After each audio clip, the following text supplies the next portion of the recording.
Good evening. I'm Donald Trump Jr. Thank you. Thank you. I'm the father of 5 young children, from 2-year-old Chloe to Kai, who just turned 9. I'm the husband to Vanessa, an amazing wife and mother, and the son of a great man. I'm an American, and tonight I want to talk to you about the country we live in, the country our children will grow up in. For my generation, this is the most important election of our lifetime, one that will determine the future of our country, and in turn, the future of the world. For too long, our country has ignored its problems, punting them down the road for future generations to deal with. In business, I was trained by my father to make the tough investments and decisions today to ensure a brighter future tomorrow. We've actually started to believe that solving our great problems is an impossible task. And that's why we need to elect a man who has a track record of accomplishing the impossible.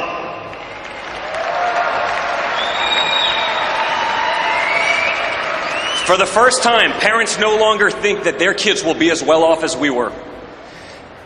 We've lost the confidence in our leaders and the faith in our institutions. But remember one thing, we're still Americans, we're still one country, and we're gonna get it all back. We're gonna get it back better than ever before. I know we'll get it back because I know my father. I know that when people tell him it can't be done, that guarantees that he gets it done. I know that when someone tells him that something is impossible, that's what triggers him into action. When people told him it was impossible for a boy from Queens to go to Manhattan and take on developers in the big city, rather than give up, he changed the skyline of New York. I've seen it time and time again, that look in his eyes when someone says it can't be done. I saw that look a little over a year ago when he was told he couldn't possibly succeed in politics. Yes, he did. For my father, impossible is just the starting point. That's how he approaches business projects. That's how he approaches life. Whether it's teaching his granddaughter how to swing a golf club or tackling the toughest negotiations, he's always fully committed. That's why the person who had never run for office before stood on the stage 11 months ago in this very arena with 16 professional politicians. And this week, that same man will stand before you as our party's nominee for the President of the United States of America.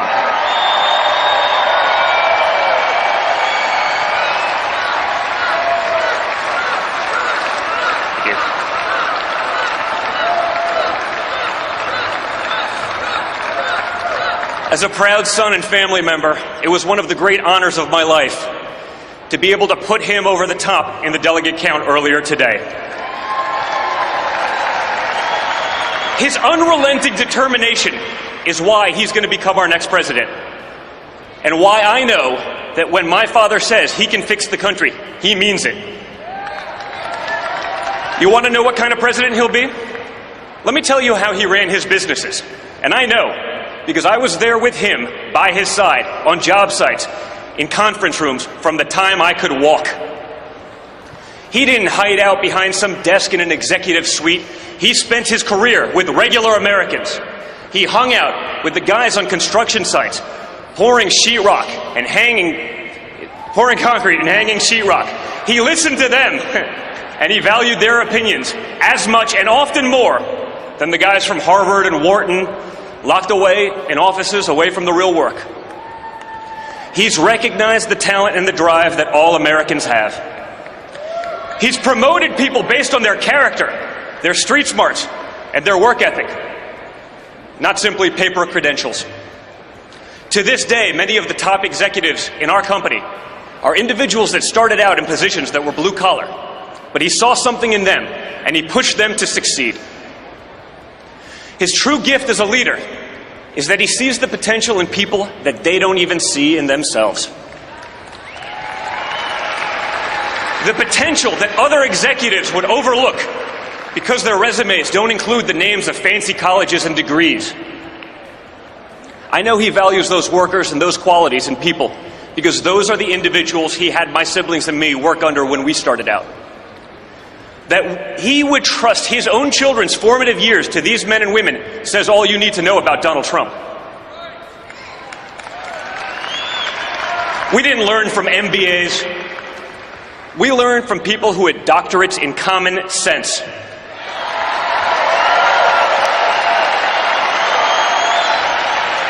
Guys like Vinny Stelio, who taught us how to drive heavy equipment, operate tractors and chainsaws, who worked his way through the ranks to become a trusted advisor of my father. It's why we're the only children of billionaires as comfortable in a D10 Caterpillar as we are in our own cars. My father knew that those were the guys and gals that would teach us the dignity of hard work from a very young age. He knows that at the heart of the American dream is the idea that whoever we are, wherever we're from, we can get ahead, where everyone can prosper together. The other party also tells us they believe in the American dream. They say we should worry about economic inequality and immobility. You know what? They're right. But they don't tell you that it was their policies that caused the problem, and it was their policies that have no accountability.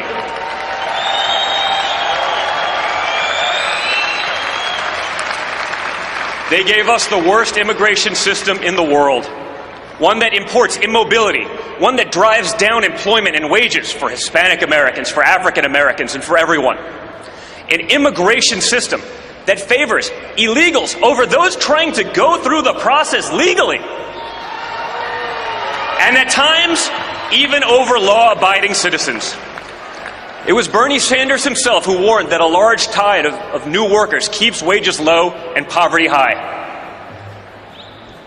The other party gave us public schools that far too often fail our students, especially those who have no options. Growing up, my siblings and I, we were truly fortunate to have choices and options that others don't have. We want all Americans to have those same opportunities.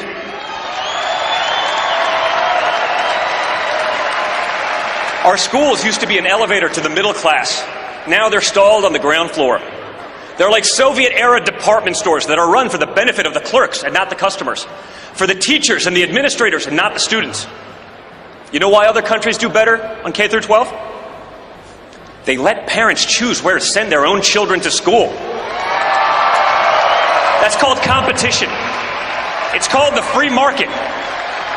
And it's what the other party fears.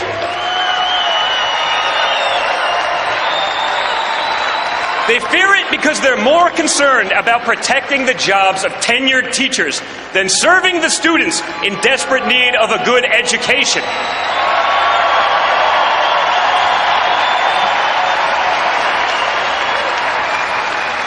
They want to run everything top down from Washington. They tell us they're the experts and they know what's best. The other party gave us a regulatory state on steroids. Dodd-Frank was 1,000 pages long, and it's already spun off 22,000 pages in regulations. Imagine trying to digest all that before you even open your doors for business. That doesn't help consumers. What it does is destroy small business in favor of big businesses who can afford the vast number of lawyers and accountants needed to comply. Dodd-Frank is consumer protection for billionaires. We've produced the thickest network of patronage and influence of any country at any time in world history. It's composed of the self-satisfied people at the top, our new aristocrats. We can't live that way any longer. It's too risky. Let me talk a little bit about risks. The other party is the party of risk. I've spent many time with many great Americans who have served this country in the military, and they know what's at stake. When we have weak leaders in positions of power, Americans risking their lives for our freedoms are less safe. You know, almost daily I get a call or a text from a real American hero.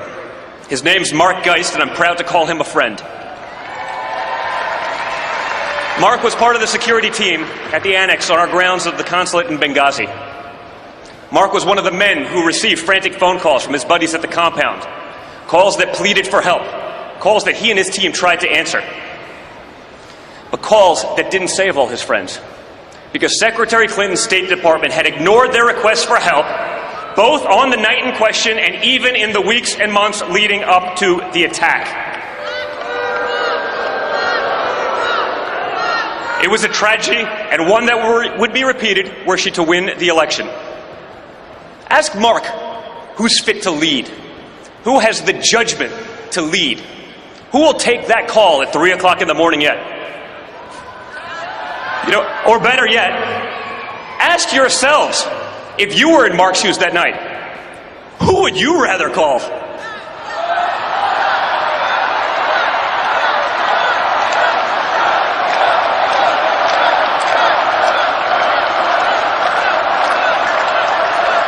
Let me tell you something about risk. If Hillary Clinton were elected, she'd be the first president who couldn't pass a basic background check. It's incredible.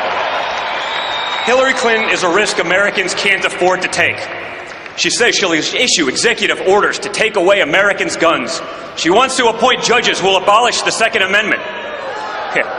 Just look at how effective those laws have been in inner-city Chicago, a city with the toughest gun laws in our nation, where 70 people were murdered last month alone, and where over 3,400 American lives have been lost since this administration took office in 2009. You know why those laws fail?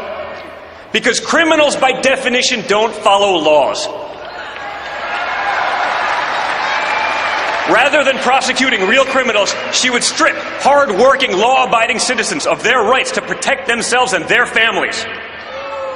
She'll throw every possible obstacle in the path of safe, reliable, affordable energy produced in America, by Americans, for American businesses and families.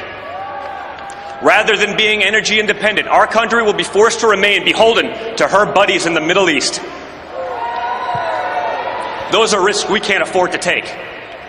And when we win, we're not going to have to.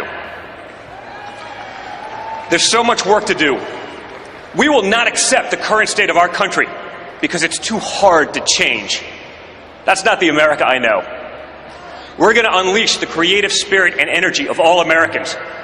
We're going to make our schools the best in the world for every single American of every single ethnicity and background.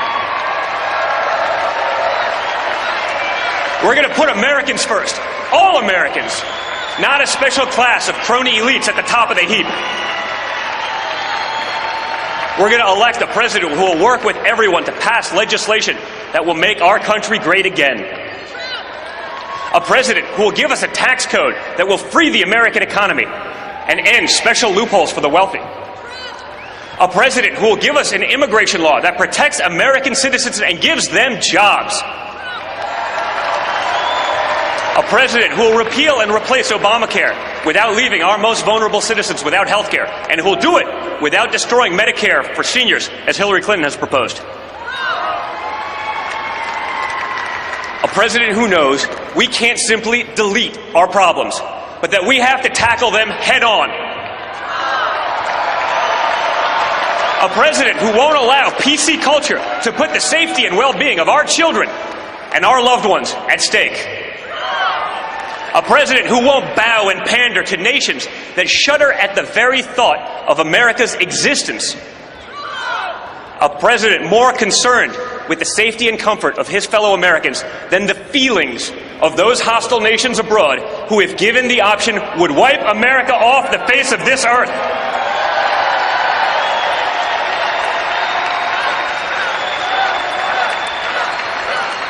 A president not beholden to special interests, foreign and domestic, and one who funded his entire primary run out of his own pocket just to prove it. A president who will secure and defend the borders of the United States and who will appoint judges who believe that freedom requires a limited government. A president who won't use the highest office in the land as a path to personal enrichment. A president who's actually created real jobs, who has actually signed the front of a paycheck, and who doesn't just talk about it in theory. A president who has real people's families and livelihoods dependent on his success and the success of his company for decades. A president who speaks his mind, and not just when it behooves him to do so. Who doesn't have to run a focus group or use data analytics to be able to form a simple opinion. Who says what needs to be said and not just what you want to hear. A president who will unleash the greatness in our nation and in all of us, who will give the hard-working men and women who built this great country a voice once again. That president can only be my mentor, my best friend, and my father, Donald Trump.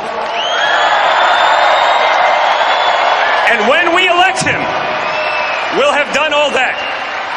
We'll have made America great again, greater than ever before. Thank you, and God bless.